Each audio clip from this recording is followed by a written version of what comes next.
YouTube family. I hope you're all doing well. Thanks for stopping by today for my Face the Scale Friday video. I faced the scale very early this morning, and much to my surprise, I'll get right to it, I had a loss of 1.4 pounds. I was really surprised and very happy about that. It's just a sign that I am going in the right direction, and I really was confident with this decision that I've made regarding my eating and not being on a diet anymore. So it's just, like I said, a sign that I'm in the right direction. And I'm not expecting a loss like this every week. I may not even have a loss every week. I may have a gain here and there. But I have to tell you honestly that I'm very comfortable with my decision and with my eating now. I have not eaten at night other than the food that I have planned for myself. And I am not planning in the way that I would if I were on a diet plan. Let me put it to you that way. What I have done for myself is sat down and figured out, based on calories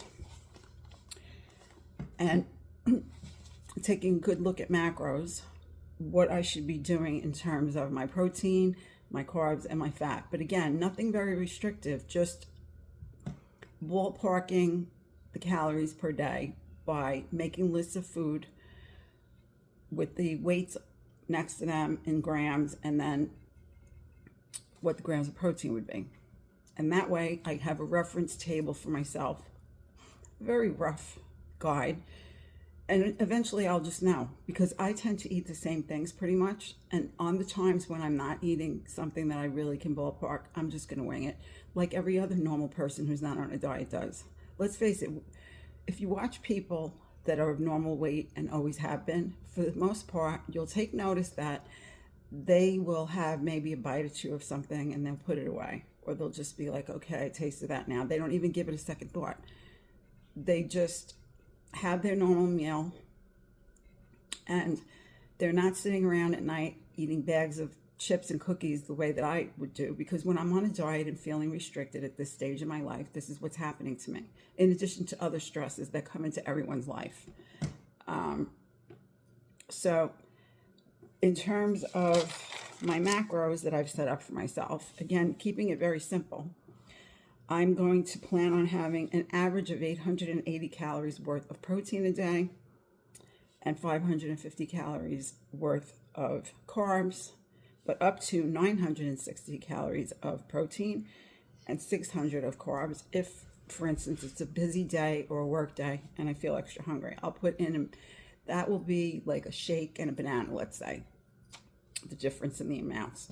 And then with my fats, I'll be adding in, I like to have my tablespoon of oil here and there. So I think if I give myself 120 calories toward fat, that's enough for me, because there is a percentage of fat in the foods, other foods that I'll be eating.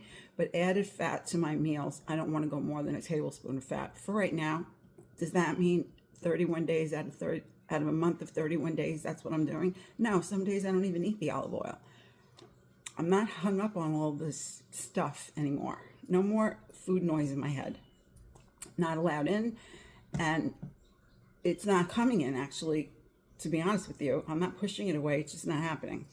So, also vegetables. Vegetables will be unlimited unless it's potatoes or sweet or regular potatoes, and those go into carbs for me anyway. I categorize things a little bit differently than maybe other people do. I look at those two foods as carbs.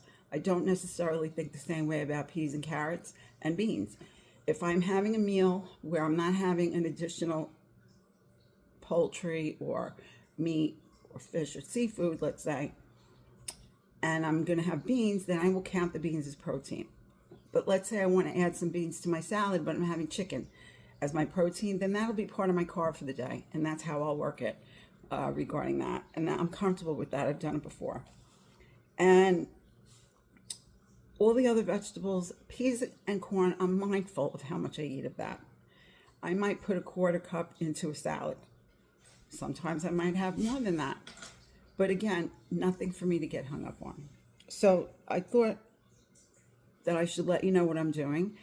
I do have 2 what I eat in a days coming up. Probably I will put them into one video, and I'll pop in in the middle and in the end, just to let you know how those days went and how much protein I had. I'm looking at protein. I am looking at carbs, but again, all I have to do is if I have a bread at lunch, I'm not going to have a starch at dinner kind of thing. You know, it's not really rocket science, and I don't have to have 550 calories of carbs every day. I may have more protein.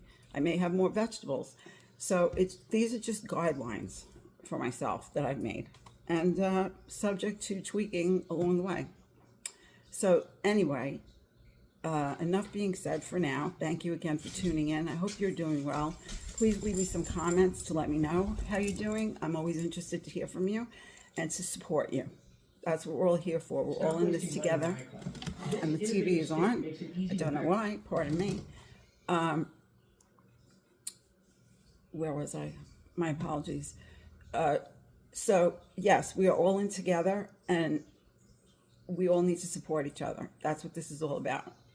It's important that we support each other. So on that note, I'm going to say goodbye for now. I'm going to wish you and your family many, many blessings. And I'm going to thank you very much again for all of your support to me. You're just wonderful, and I don't know what I'd do without you. So let me send you some hugs, big, strong hugs today. Okay? Please take good care of yourself. No one else can do it for you. We just have to keep on trying. Just keep on trying and not give up. I'm going to say bye, and I will see you again very soon.